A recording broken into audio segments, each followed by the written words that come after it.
Hey everybody, I'm Tyler. This is my co-host Brad. And today you are a toy. No, character. You're a character. And characters are more fun when they're flawed. But in Toy Story, they're toys and characters. And they're flawed. Right, but they're still toys. Buzz totally thinks it's real. Woody can't stop controlling things. He thinks he can fly. What a flaw. In fact, let's talk about flaws because flaws are awesome. I think they're awesome. Yes, they are awesome. Yes, they're awesome. You know, it's kind of funny because I think you get to a point when you played for a while. Yeah. And you finally get to a point like, okay, I want to do something new. I want something different. And you probably played every class or some variation of every class. And like, what do you do? What do you do? Flaws. Flaws, man. Think about your flaw. Because without a flaw, you're just like... flat. You know, your name on a piece of paper. That's true. Yeah. That's true. It adds breadth and depth. It's important. Flaws that can represent, growth and kind of start generating that arc for a character. Well, sure. I mean, I think anybody sits there and says, I want to create a character arc. And like, I'd be hard pressed to create a character arc without a flaw in there. I don't think you can have one without the other. So today we want to talk through some different levels of flaws, some do's and don'ts, but stick around to the end because we're going to give you a few DM pointers and some actual mechanics that you can apply to these flaws. How to actually make it not just again a line on your character sheet, but actually like something you do and play with at the table that at requires the table. dice. Die rolls, because 9. die rolls make the game fun. They do. In fact, you might say that it's a dice rolling game. Is that why it's a D20? That's why it's flawed. That's based on D20. That's why First it's flawed. flaw. Fake flaws. What do you mean by fake flaws? I mean, when you're answering that interview question, what is your greatest weakness or flaw? And I lie. work too hard. I care too much. I love everyone just way too much. I'm too pretty. No one takes me seriously. Right. So you're saying superficial, one line that you forget when you move on. And let's be honest, some of the flaws that are in the player's handbook are these flaws. I'd agree. Some can be more, but most are just probably a line on your sheet. Yeah, so that's very one-dimensional. If that's kind of where like you're at, this section. Do that. Just kidding. Moving on. And just like your character sheets, we're going to move on to the next one because fake.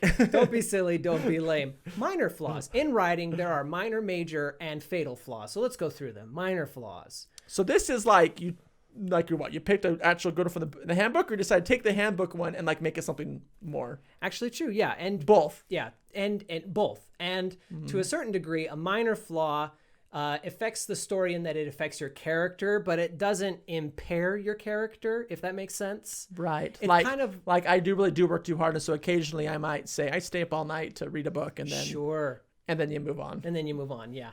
Or, I did that once. Every time you see a furry creature, you have to pet it, and it's just like this big well, I don't know. Bear, I don't know. I think there's a lot like, of big furry creatures that can be really bad. Pet it.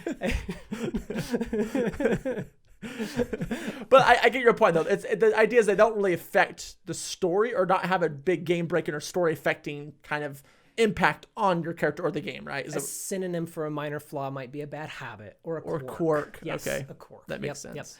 Yep. And they would mostly be jokey. Right.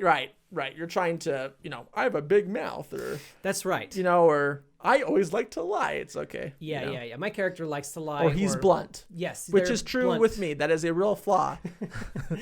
But giving it character maybe it has tactless. impacted my life more than I thought. Introspection. Well, and a good like differentiation is like as soon as your flaw inconveniences you, if it's a minor flaw, you tend to abandon it or just you move away from it. You're trying to distance it, right? Yeah. I don't like water, but you're not like hydrophobic. It's like you'll still do the water. You'll hop on the boat, but you don't take baths. You'll still across the sea. Yeah. Exactly. You're not BA from the A-team where they That's have to knock you out every time. That's they right. have to hop on a plane. Let's talk about major flaws because that's like a major flaw. Where we're going. Oh, right. Yeah, Okay. Yeah. Next section. Wow, we're like this is good. Major flaws. Now, caveat with major flaws. So the idea is you're actually trying to like add, like, again, I think this is the point where you're really trying to like add more depth to the character, right? You're not just putting a line on a piece of paper. Like, I really have thought about this a lot. Yes. It is going to play a role in my character in the way I role play my character, not just, again, like, I'm kind of to be jokey or kind of funny. Like Yes.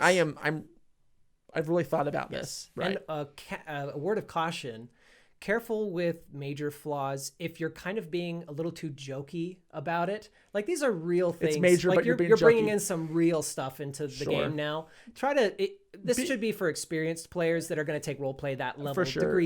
more seriously. And I would also say be cognizant of your table and people at the table, your friends, right? You don't want to do anything that's going to cause issues just for them either. It's so true. But these can add like some real breadth, some real depth to your character that can be really interesting and fun to play through. Right. And I would say your major flaw, I think you're getting territory of like, if you read like a really cool story or you think of like a really cool like movie, like Marvel, stuff like that, right?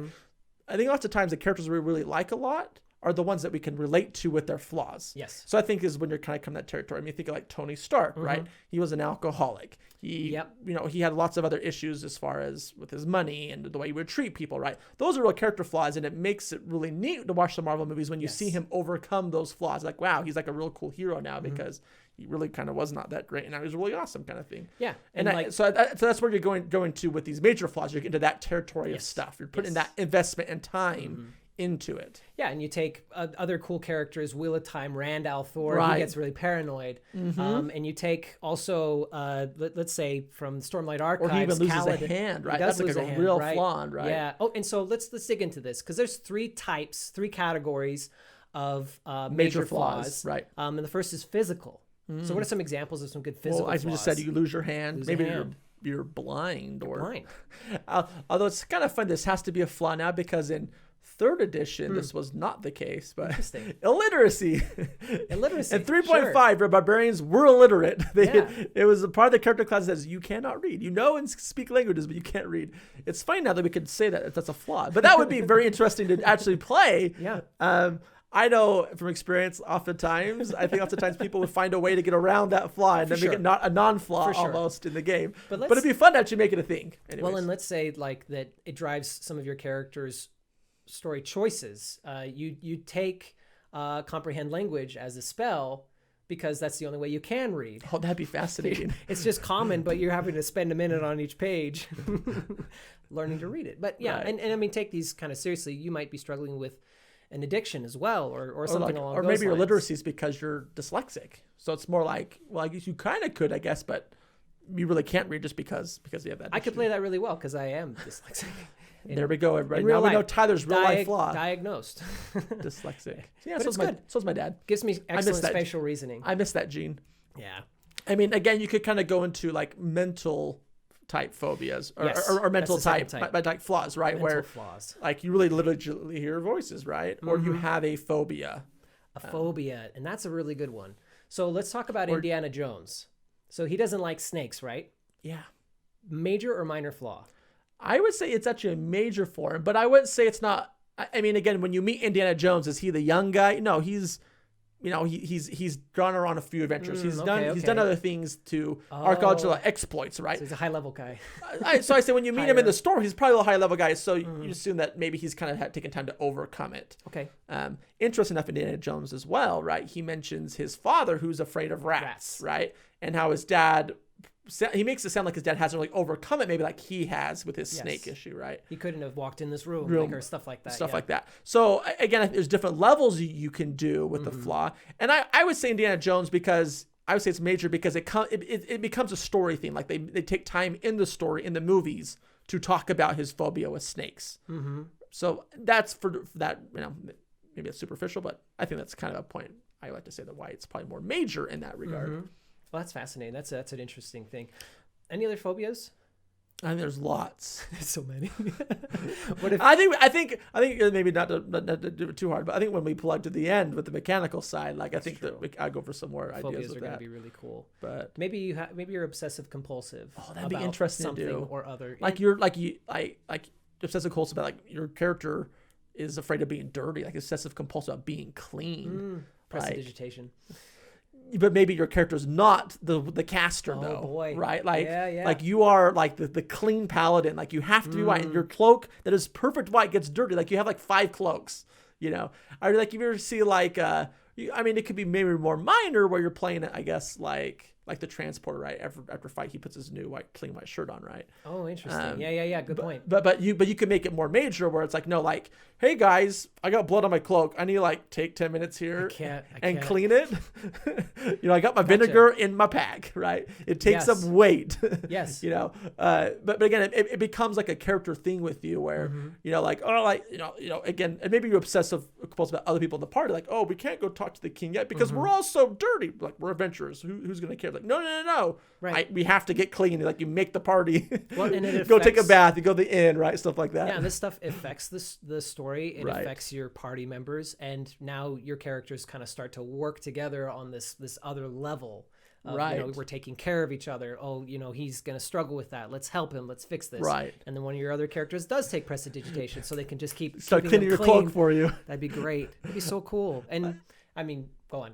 No, you keep going. Well, morally. I was going to go on to morally. That's the third category. We're on the same page here. I'm about to say, yeah, moral. You have moral, moral flaws that you do, like literally. Like you're morally against lying. Yes. You could say, like, you will not lie. Will not lie. You're like Abe Lincoln. Right. Or you're Batman and you will not kill. Right. And that's fun. That's an interesting I've actually flaw. wanted to do this Me with too. a character. I've yet to do it. I've actually wanted to. Absolutely.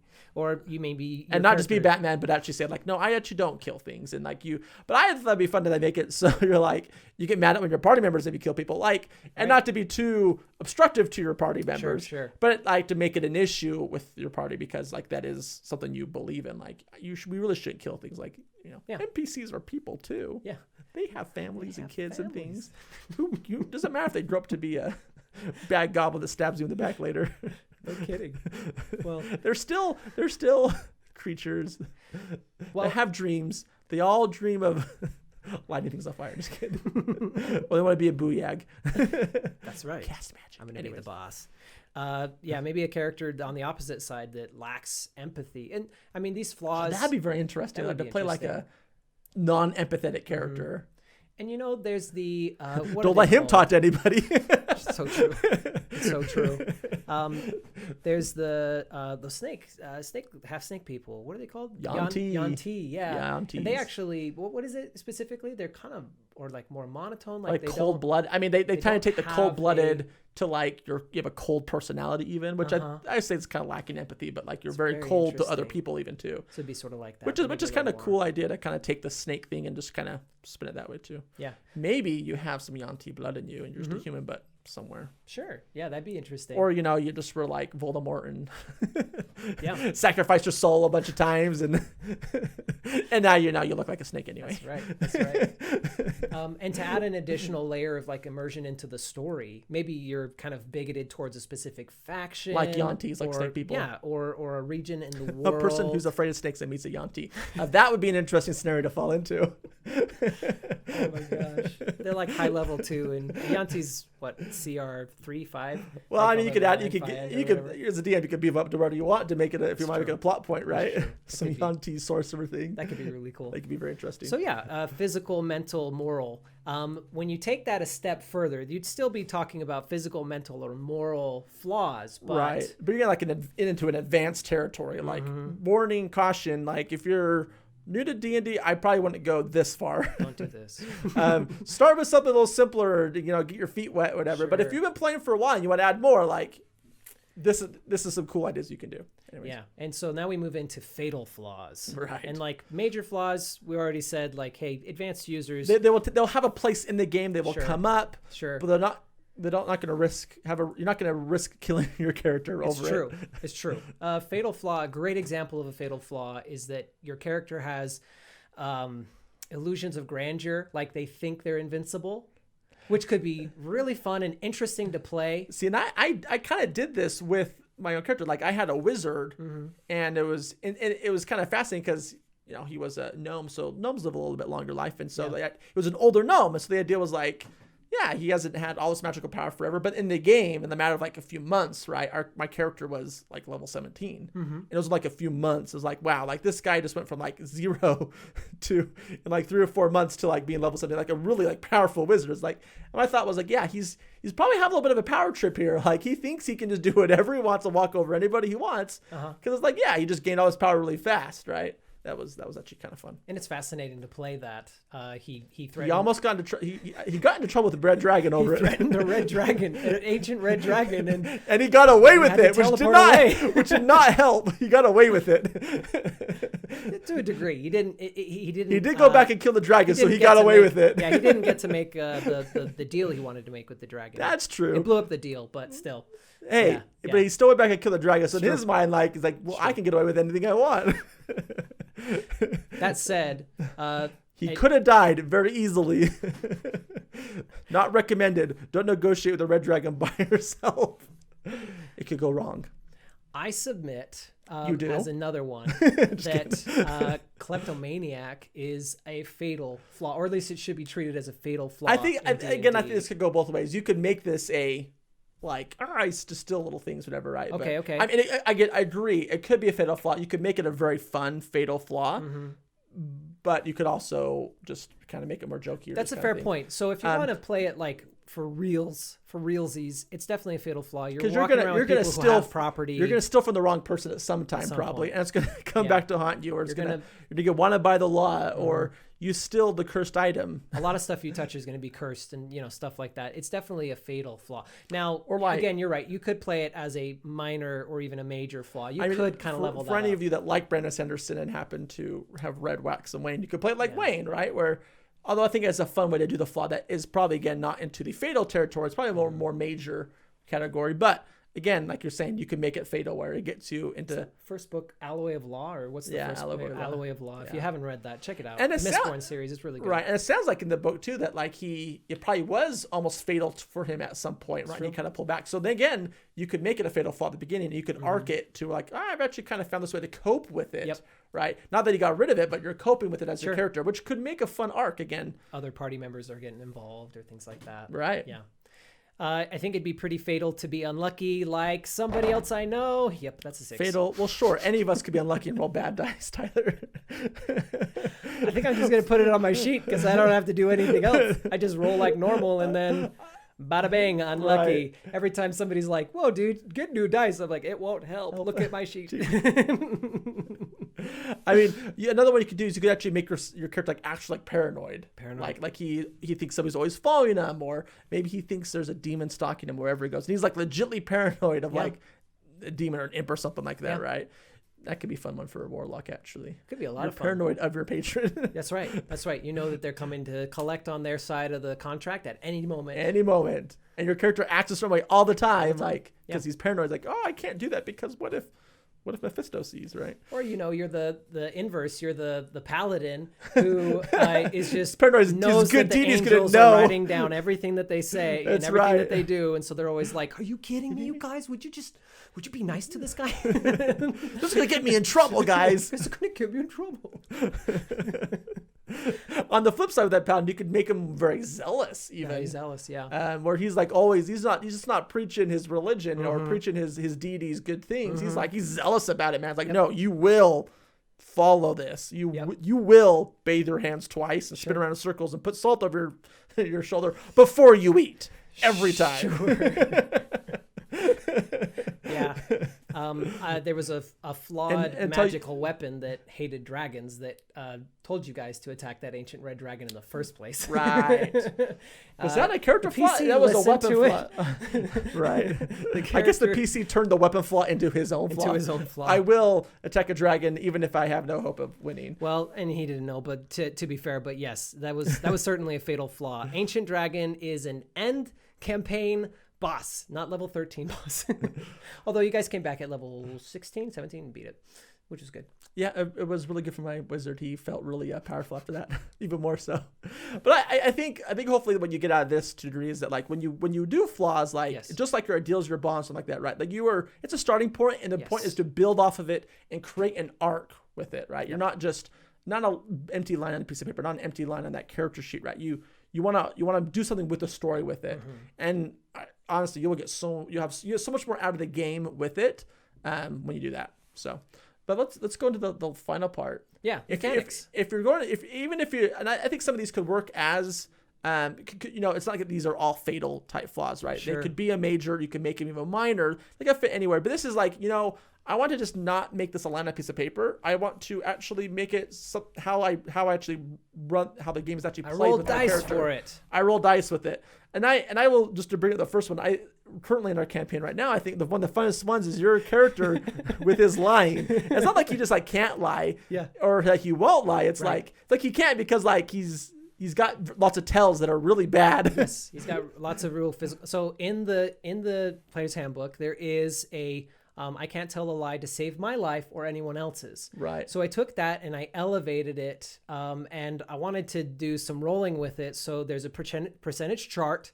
There's 5 things that can happen. Most typically, number 3 happens because it's like one of those evenly distributed things. Right. But there's a very small chance on both of the ends that something very bad happens. Right. That would absolutely. So, like, what are some of the things you have? You twitch your eye is kind of one of the main ones. Very minor, but start to hyperventilate, like you can't breathe anymore, which is great. Or the opposite side where you can't stop talking. You just keep running your mouth, and you can't. You're saying lies upon lies upon lies to cover lies, which is the best. Yeah, and then the other 2 are like you pass out and you start vomiting and you can't stop. Which has some awesome moments in the game where people are like, "Wait, really? Your character like just passes out?" Like, yes. And it is again. I will say when you do this right, you will create some awesome, memorable moments it's really in your fun game. To play too. Like you will. It just like people like. Everybody still talks that remembers the time that your character's like passed out. Yeah.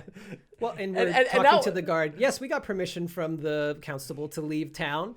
And my character just starts heaving and just throwing up. And then he passes out. and the guard's like, "Are you sure?" I don't believe you. Really good. It's awesome. It's affecting play.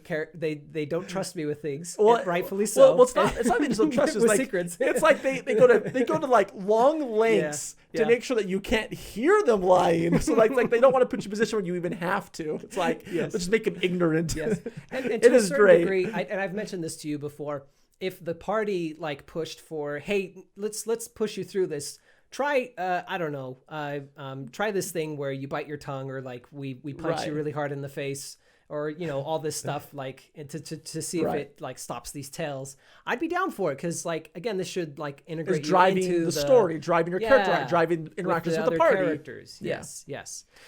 Another one to do, an idea that I had that I want to do sometime, is that your character's unlucky. I'm already unlucky on the dice. Exhibit A, 7.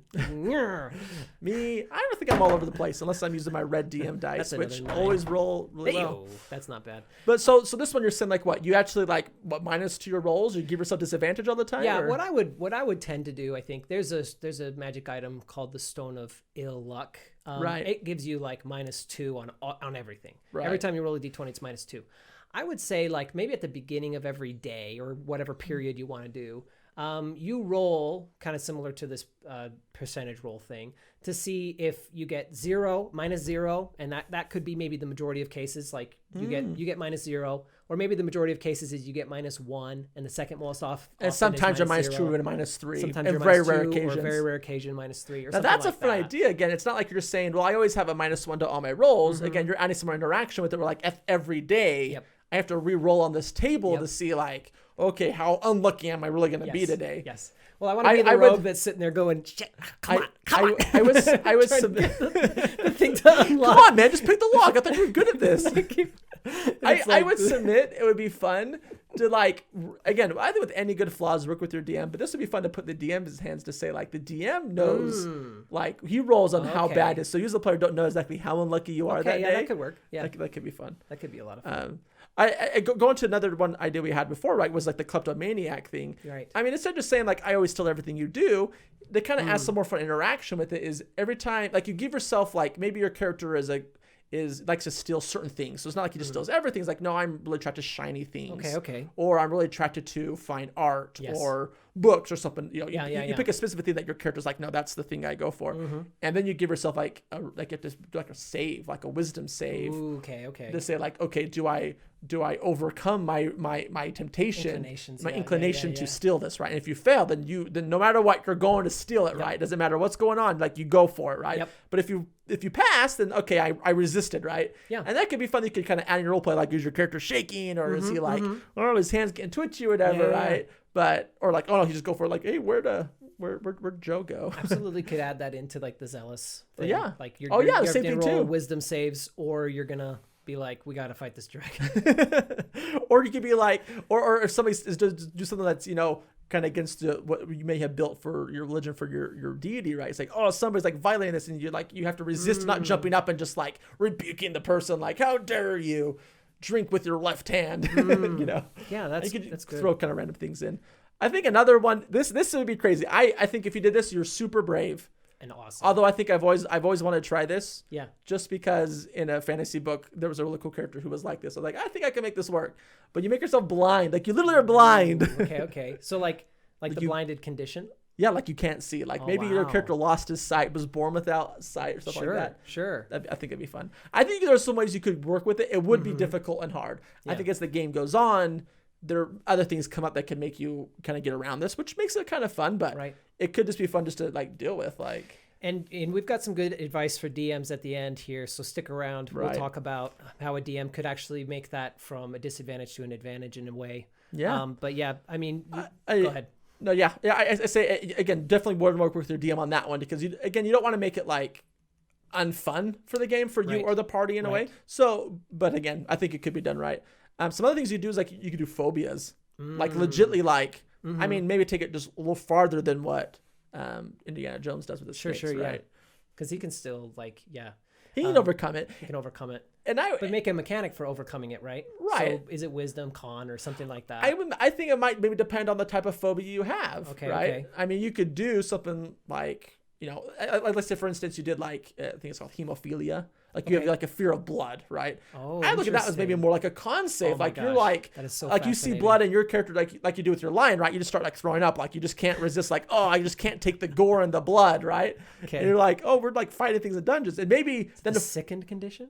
You could give yourself sickened. Now that'd be fun. Poisoned or something. I was thinking you could say you're like legitimately like fear condition. Like if you see blood, you just start running the other way. Like you just can't help yourself. Okay. Can't move towards it. Can't attack. And it although to your lion condition, right, you could give yourself a table. So maybe like if you see it, you have a chance of something happens. Maybe like you just throw up, and that's the most common one. You just can't take the sight of blood. Yeah. Maybe it's on the far ends of the table, right? You're like, no, I'm running away in fear, kind of thing. But that could be fun too, to influence like maybe how your character fights. Like you don't fight with swords, right, or pointy things. All bludgeoning. You do bludgeoning because it doesn't create the gore that your character is like afraid of. Right. I dig that. I mean, you could do like that's also Wayne in Alloy of Law. Oh yeah, he's got experience with swords, so he uses canes. That's right. Because he had a traumatic experience, I think. Yes. From that. That's all sorts of interesting. It's fun. Sanderson does really awesome flaws for characters, which makes it really fun. Sanderson does really good flaws. I mean, you could do like arachnophobia. It may not come up as often. Like, oh, little spiders are fine, but then you get that big fight with the big giant spiders. You're like, oh no! Or a blink spider, and then you can't sleep for weeks. That's right. Because of a blink spider. They pop in literally out of anywhere. You're like, no, and you just become super paranoid. Like, oh my gosh, it could anytime. Yeah. I think a hilarious one that'd be kind of really funny is like you have bibliophobia, like your fear of books. Oh my god! And you make yourself like a wizard who's afraid of books. Whoa! So your character doesn't. That would be so. Maybe he doesn't actually have a book to write his spells on, right? Maybe they're like tattooed on his arm or something. Oh yeah, that's interesting. That's a fun way to do that. But like your character's afraid of books, and like you're a wizard, dude. Like yeah, but I can't stand books. Think about the amount of depth that you just created for a character, just kind of like shooting it off like that. There you go. Or maybe he's always wanted to be a wizard, but he's this other class because of like he's a sorcerer because or a warlock because he wouldn't. He tried to be a wizard, but couldn't take in the library. So he made a pact. He made a pact and instead. His patron is sadistic, so it's the Pact of the Tome. Right. Oh no. Or maybe that's why he's a bard, right? Good. Yeah, actually, yeah. That's a fun one too. That's a good one. Allergies. Oh man, I mean, the thing is like how people actually have a legit allergy, right? And you can take that into a character. Like, how funny would it be if like a normal allergy, right? You're allergic to pets. Oh yeah, right? Yeah. Or like animals, like the dander. You're like, yeah, we're in the forest, we're fighting the wolves. You're like, dude, and you're just like your character just, just you can't fight because you're too busy like sneezing and coughing, and then they'll fight like, I just can't take it, guys. I think that'd be kind of funny, but also really interesting to say like, like I'm gonna, or maybe because this your guy is an archer because he can't get close. Oh, okay. Because he knows I can't get near the beast guys, or any other object like you said, like you said, pollen, right? Yeah, like pollen or something. It's an urban campaign, right? Specific time of the year or something. All of a sudden, hay fever. You've got it. That's right. Got it, like correct. Like that'd be great. And if you've ever had that in the real world, this might be considered more of a minor for a lot of people, but it could verge on major. Probably not fatal, but it could be again interesting depth, like cool. Right, cool like it adds something more to your character than just like So a lot of these mechanically, you can look at conditions that already exist. Right. You can look at saves that already exist. If you want to be a little bit creative, you can create a table. Which DMs generally are pretty good at creating tables, so I'm sure they help you out with that one. And they can drive really fun role play. Like I think one you put here was somebody that has fascination with death and corpses. But you're not the necromancer. You're not a necromancer. Cleric, not a necromancer. Like maybe you're a way long death monk. Yeah, maybe. Or maybe you just have some medicine. A medicine skill check. Yeah. Right. I thought what that was like your character is like he's his whole life he's been kicked out of every town because he just always digs up graves and stop digging them up. And you never know when the party travels to town, like, are we okay in this one? Like, did you get out of this one? Like, it could create I'm good in this one, and then they probably run out of town because you're digging up the grave last night. And this is on the verge of like weird, but he dresses them up. He sits down with them. He likes to talk to them. Or it can even be like in the middle of the fight, like you wait till the last moment and you want to be near everything that died because you're like, wait, I just want to see how it happens, see what goes on with it, right? That's kind of morbid, but and later you find out that he has him and the DM actually worked this out. The DM actually worked this out, and he has Speak with Dead on all the time. And that's why he's been doing it. Oh no, he's been really talking. That adds a real fun twist to it. Oh boy! So mechanically, sorry, I'm getting into our DM stuff now. No, yeah. Well, again, I think as you see, work with your DM on some of these. Yeah. One that a character in our game is doing right now is the split personalities, right? Like, and he legitimately has like 2 different characters he plays. Yes. And at first, he didn't really tell me this is what he was doing, but after like the first few sessions, like, oh, I see where you're going with this. And so at one point, I started giving different skill proficiencies per personality. So like sometimes he was, it was funny because a couple times you guys wanted to roll like to pick locks. Like, I'm good at this, which one of his personalities is, but the other one wasn't. Oh, that's so interesting. Or like, and eventually we actually made it so when he was a rogue. So when he finally got to his subclass, I let him pick 2 different ones. And then it was like he could just pick and choose which one he was. He had different cues that would draw one out or the other. Interesting. But he could force himself into one if he wanted, but I didn't have him roll. It's like, okay, you're stuck in this personality for like so many days now, you can't get out of it, which sometimes is fine, but sometimes actually is bad for him. And so you had to role play a certain way, and it would sometimes kind of throw the party off. Like, well, this guy's like nuts, right? do you have a cursed item? As I think was sometimes you were thinking sometimes like it's a really it was a really fun. So you could play split personalities. So that's fascinating. So he's rolling to see if which personality he's in, and they have different abilities and things they can do that just kind of. So it wasn't like it was just kind of adding like this depth of like like this one can pick locks and this one, at one point he had was the thief rogue, so he had the fast hands ability, which made him. Let him do some fun things too. We've talked a little bit about vanity. What's extreme vanity look like mechanically? Like I look at the guy who's extreme vanity maybe as like the guy who's like always in debt, and so every town or place you go to, you're like because you have to have the best clothes, the best food, the best everything. Like so this isn't gonna hit your rolls per se for like a skill check or for a save or for a condition. Look at this one, and this could be just a lot of role play. Like you're every town you go to, you're always in debt with somebody. Probably empty. You're always asking. Hitting up people for money, for gold, and next thing you know, you're in the big city, and you owe like 5 different people money, and they're all coming after. All the loan sharks are coming after you. Interesting. I think that'd be fun, like the band thing, because you're trying to portray this like you're not a noble, but you're trying to act like you are a noble. There you go. It'd be fun. There you go. Some uncut gems kind of action. Maybe it's a gambling thing too. How would you do it? I mean, that sounds awesome. Let's talk about being a coward. Boy. This one plays a lot with your HP in the mechanic, which I think is another fun, creative way to do this. I had this idea because I sometimes will do this with my own NPC monsters during fights. I'll say like, for instance, goblins, I kind of look at them as, they probably are cowardly. And so oftentimes I'll say like, unless if they don't have superior numbers, they either will do a couple of rounds and then they'll run, or if they do have superior numbers, but once they get low enough HP, I sometimes set a percent like, 75, 50%. They just run. Yep. And so you can do this with your character, right? You're like, I'm a coward. If our party doesn't outnumber what we're fighting, I just don't want to fight. Or again, you could set an HP percentage and say like, yeah, when I hit 75% HP, my character is a coward. He's just bugging out. He's not the brave hero that's going to go stand up and do it. That's so creative. That's really interesting. So there's all sorts of stuff all over your character sheet. Maybe one of the last mechanics that we'll talk about is insomnia. Oh. I like this one. I think it's interesting. Being an insomniac, you have to roll to see if you get the benefits of long rests. Right. So for insomnia, you don't know, but like you can't sleep at night, right? Like you have a hard time sleeping. Yeah. And I mean, long rests are pivotal. They're very important to gain spell points back, heal points. Abilities. It could be so bad that you actually take on exhaustion, which creates a disadvantage and could eventually kill you. So if you get too many of them stacked. This is not just a mechanical, but is a fatal category with this one for sure. But it's kind of fascinating. And maybe, again, we kind of arc it into the story. The reason you're an insomniac is because you always have nightmares. Yeah, there is a background where it's like, I think it's for the hermit, where you know about some sort of impending thing in the future. Oh, no, that's a fun idea. And that's fascinating, I was thinking like the soldier where you just suffered a bad traumatic experience. And so every time you go to sleep at night, you kind of like a Jack Ryan type scenario, right? Like you just always are remembering or dreaming of this bad experience you had and it just caused you to not be able to sleep very well. Yeah, that is interesting. But the hermit one, that's a cool idea too to do. I didn't think about that. Well, and again, your party will circle around you. And I mean, my cleric will pick different spells because I know I need to kind of help you. Sleep. Yeah, exactly. The bard will put you to sleep every day or stuff like that. Maybe your character spends time and money to actually go buy his sleeping potion. Right. He's like, I have to have this to get to sleep. Yeah, sorry. you need sleep aids. Right. You get the important fight tomorrow. Give me the potion. Oh my gosh, I would love for that to be. I'd love to play that bard that I've always wanted to play, and just like lean in and be one of those apps that you can get. That's just like, okay, so today we're gonna talk about rivers, and just your bard roll to see if I can put him to sleep. Of course, not with this dice. I've rolled like 4 9s. That was a 9. None of these big dice have ever liked you. I'm gonna put it as a 1 to shame it.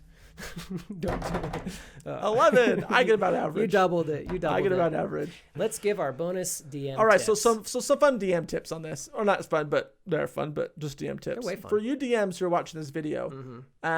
If you feel like you want to incentivize your players, like, yeah, I feel like my characters, I want to help, I want to kind of push them to the next level. Let's say, I would suggest as a way to incentivize them, kind of make a trade. Like, hey, if you really pick a fun, like good mechanical flaw that maybe does have some downsides, but you're actually to go through with it, maybe you give them an extra skill proficiency that makes sense to the background they picked, or maybe you give them a feat, right, that makes sense to their background if their flaw is that far skewed that direction.